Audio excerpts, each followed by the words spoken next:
What's good, y'all? It's your boy Havoc. Final round. It's going down. We got Lomachenko versus Commey tonight. Lomachenko's trying to campaign to get his belts back again against Kambosos. And he will have to make a big statement tonight because Haney and Tank are in the running for that undisputed matchup. But one quick note before I get into breakdown prediction. I was going to post my Patreon. I'm still thinking about holding it back for right now, maybe releasing it somewhere early January.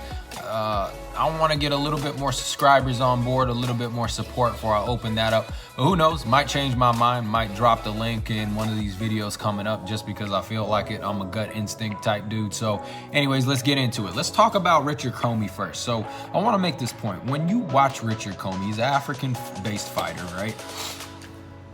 And you know, when you look at certain continents or countries, you tend to see a common denominator amongst the fighters in those countries, okay?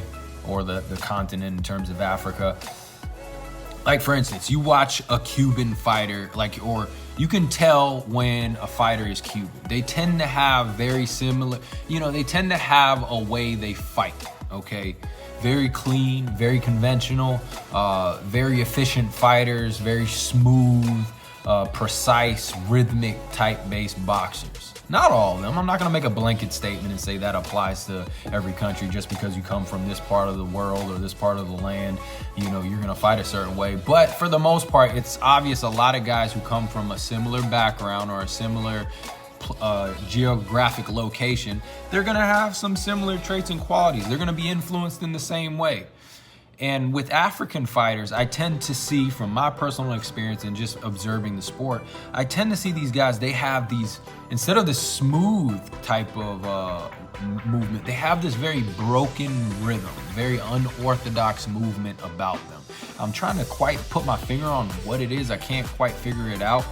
But for some reason, a lot of African-based fighters, they have this very unpredictable, broken, unorthodox movement. And it kind of works in their favor sometimes and it works against them because I don't think it's being done intentionally.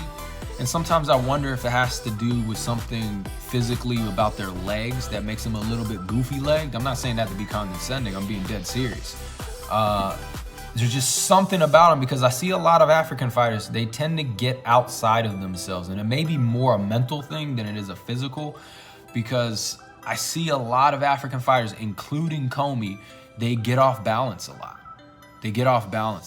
And like I said, maybe it's more so they're very hard-nosed guys. They're taught to throw bad punches, every punch with bad intentions. And sometimes when you see them swing and miss, they get completely off balance. But if you're properly in your stance, okay, and you got your center of gravity, that shouldn't be too much of an issue. I say that because, and it's weird to me because African boxers, they're taught conventional boxing. They're taught the fundamentals, ABC, 1, 2, 3, be in the proper stance, high guard. They teach that over there in Africa. So it's kind of weird to see them be off balance at times. And I noticed that with Commey. And the reason I bring that up is because that could present a lot of issues against a guy like Lomachenko, who's constantly using footwork and movement to reposition you and to catch you off balance, okay, and to turn you and catch you off balance and catch you with punches and bunches. That could be a huge issue for Commey. So here's the way I see this fight going down. Now, if Commey wants to win, he's gonna have to keep his barrel pointed at Lomachenko all night long. And what do I mean by barrel? His lead foot. And obviously, once again, we got a southpaw and orthodox matchup going down. Lomachenko likes to pivot out on that lead right foot, turn the corner, and be in a position where he can hit you. You can't hit him back and drop bombs on you. And if Commey is going to stay in this fight, he needs to keep his barrel pointed at Lomachenko. He needs to make sure Lomachenko is not turning the corner on him. So that lead foot, Commey's lead left foot, is going to have to be pointed at Lomachenko at all times. And if his lead foot is pointed at Lomachenko, he can keep his jab on Lomachenko. That's going to be the huge punch for Commey in this fight. If he does not have a jab, he's going to get demolished. Okay, now I'm not really a fan of Commey's jab. I don't really think he has a great jab.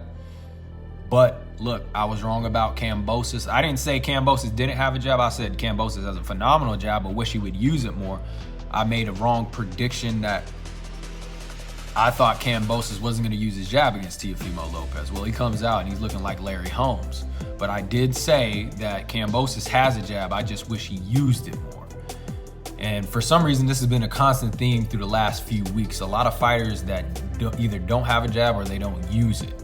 I've been right about most of them, with the exception of Kambosos. And once again, got to notate it, did not say Kambosos doesn't have a jab, just said he, before in the prior fights I watched him, it doesn't seem like he uses it much. Okay, and I kind of see something here with Commey. I don't think he has a great jab. I don't think he has one and he doesn't use it. I don't think he has a great jab. That's my opinion. And I have seen him throw some nice jabs. I mean, the beginning of the Teofimo Lopez fight, he was pumping his jab. It looked pretty sharp and crisp. So who knows? Maybe he comes out this fight and maybe his jab's on point. You know, he knows he's facing Lomachenko. So sometimes when you know you're facing a great opponent, you step up. You step up, okay? Just like you saw Lopez step up. And then when he goes up against Kambosos and sleeps on Kambosos, he drops down. You know, his level drops. So Commey knows what he has in front of him. So he may come out here and he start pumping his jab properly. But if he doesn't, he is screwed. But I'm going to say he doesn't. I don't think he has, because he needs more than just a jab. He needs an educated jab. He needs to be popping that jab up and down stairs. He needs to be getting different looks. He needs to be touching the glove of Lomachenko, touching the shoulder, you know, the chest. Yeah, he needs an educated jab to win this fight, and I don't think he has that educated jab. He has the physical attributes. He has everything he needs to beat Lomachenko, but I don't think he has the right style and the right temperament. Okay, not even so much the right style, just the right temperament.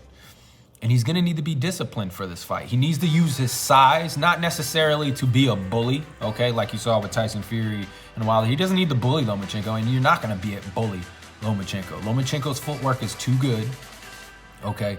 The only time you're going to get to bully Lomachenko is you got to break him down first. And then maybe you can pour it on in the later rounds when you slow him down, but you got to get to the body too, you know. But Commey needs to use his size, okay, to maximize or to make Lomachenko, being the smaller guy, pay a fee every time he comes in and he tries to get to the inside or mid-range. So you got to keep that jab on him. Most importantly, keep that barrel, your lead foot, pointed at Lomachenko at all times, exposing his center line. You do that, your jab's going to be able to line up. You're a long-rangey opponent. Keep that jab on Lomachenko. Mix it up. Head, body, head, body. A little bit harder for Commey to get downstairs being a little bit taller, but nonetheless, head, body, head. Okay, and every time Lomachenko wants to encroach on your space, that mid to inside range, you shoot that big right hand. That's one thing Commey does have. He has a big right hand. He has a good 1-2, has a good throwaway left hook, and a right hand. Very good, but here's the thing though. He tends to be effective and get most of his knockdowns when he presses off his back foot and he shoots that 1-2. It's not usually he's stepping back. This is a weird shot. I don't know what's going on with Lomachenko. He needs to put some pants on. But anyways, Commey tends to be effective with his 1-2 when he's coming forward and he's pressing off that rear foot. That's where he gets his maximum power. He's not the type of guy who's going to step back and stick you with a good counter. He can, but that's not his bread and butter. His 1-2 is more effective when he's coming forward. So I want to see Commey come forward, but I don't want to see him necessarily, you know, be aggressive and reckless or, you know, be a bully. I just want to see him look for the fight, because you also don't want to sit there like a statue and let Lomachenko, you know, box circles around you and let him set the tempo and the pace. You want to push him, but you want to have very controlled and effective aggression. You want to stand behind your jab, okay?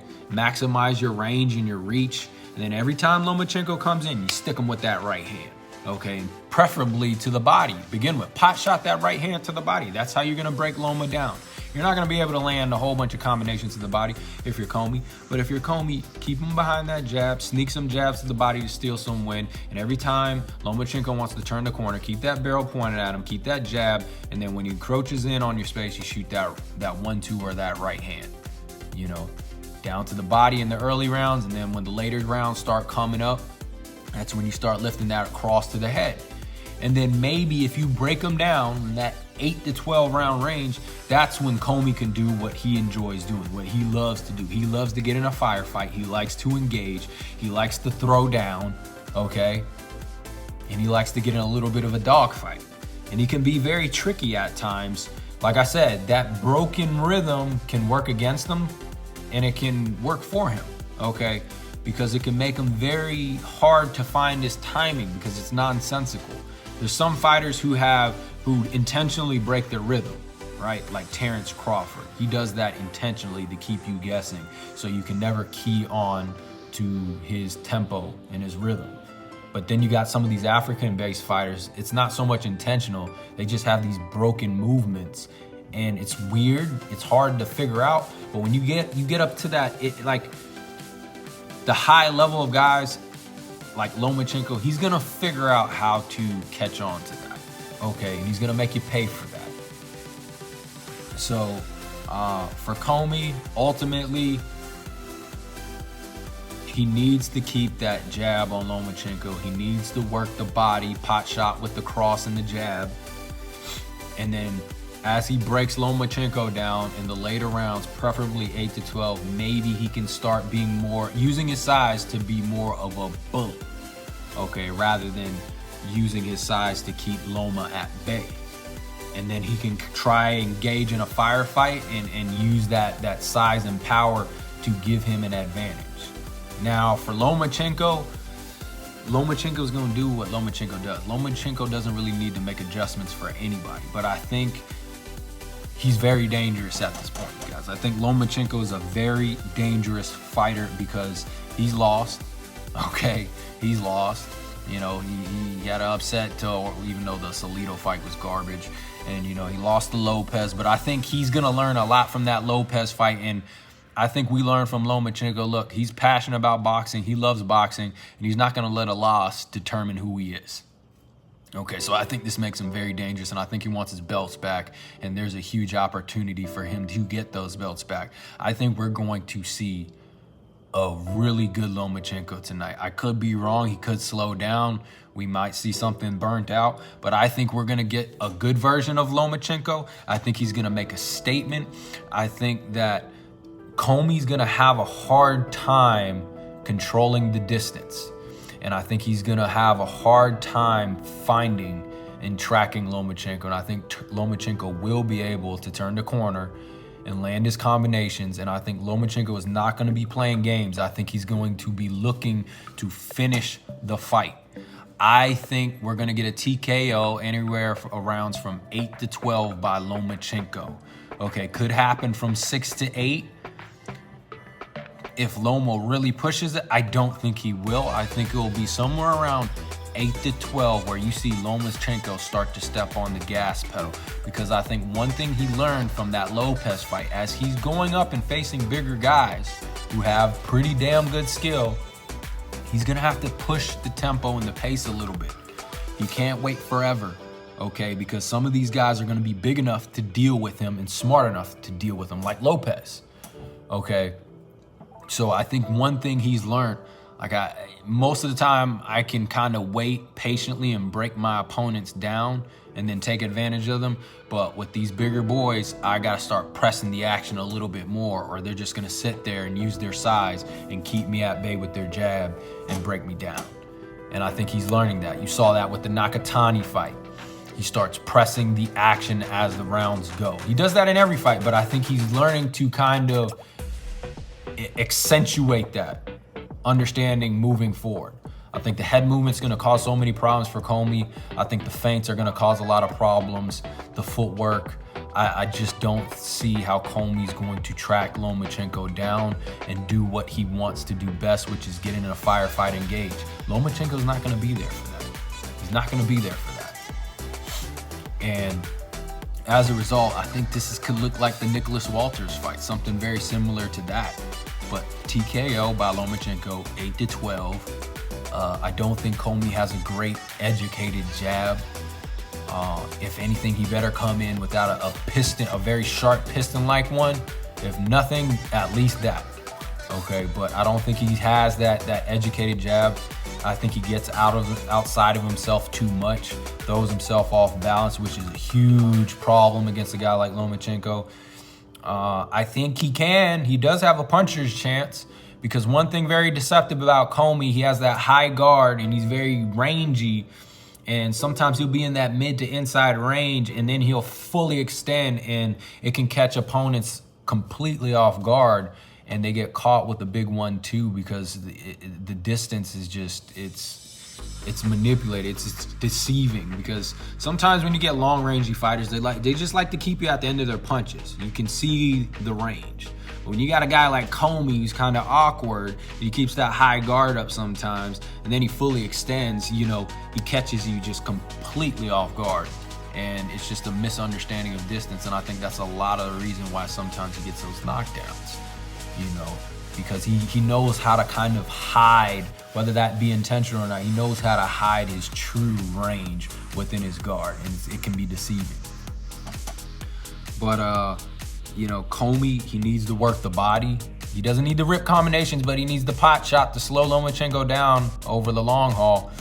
And, you know, slow him down, break him down, 8 to 12 round. Okay, that's when you can be Richard Commey and you can start getting engaged and being a firefight. That's the keys to the fight for Richard Commey. Just stay behind that jab, keep that barrel pointed at Lomachenko. Don't let him turn the corner, you know, and pot shot to the body. And then when the later rounds come, that's when you can start to impose your physical will and size and your mentality. But I don't think that's gonna happen. And I think we're gonna have Lomachenko campaigning for his belts back again against Kambosos. And I don't think it's gonna be Haney. I don't think it's gonna be Tank. I think we're gonna see Loma versus Kambosos. And here goes high tech. Okay, you guys, I will say this. I don't know why people are sleeping on this dude Lomachenko. I know he lost to Teofimo, but we forgot. We went through this Mayweather era, and we think that to be a great fighter or to be a legendary fighter, you need to be undefeated. And that's the furthest thing from the truth. If anything, you know, when you got a guy like Lomachenko and he takes an L, it's probably gonna make him better and more scary. And I think this dude is gonna go on a rampage. I think he wants to get back on top. Boxing is hot right now, and he wants to get back and start making a name for himself again. A lot of people, I just hear a lot of people saying Lomachenko's overrated or Lomachenko wasn't that good to begin with and he's not pound for pound. This dude is legit. He's pound for pound in my eyes. From what I see, his abilities are extraordinary, amazing. You guys are forgetting, dude, he's coming up in weight classes, okay? And to be doing what he's doing is absolutely phenomenal. Absolutely phenomenal. Very skilled fighter. I'm a huge fan of Vasily Lomachenko. I will disclose that, and I'm not ashamed of disclosing that. And I'm not picking him based off of being a fan, but I know this dude is legit when it comes to his skills and abilities. One of the most phenomenal fighters of our era. Okay, he's one of the guys who I'm a huge fan of, because I believe he's evolving the sport with what he does in the ring in terms of his skill set. So, Lomachenko with a big win tonight, and I think he starts campaigning for his belts. And I think he has a good chance at getting them back. It's your boy Havoc, final round. Tell me who you think's gonna win the fight. Break it down, give me a prediction. Like the damn video, subscribe. I'm trying to get some more subscribers. I got so many good ideas, man, but I need some more. Need some more support. I don't know. We'll see, but get at me.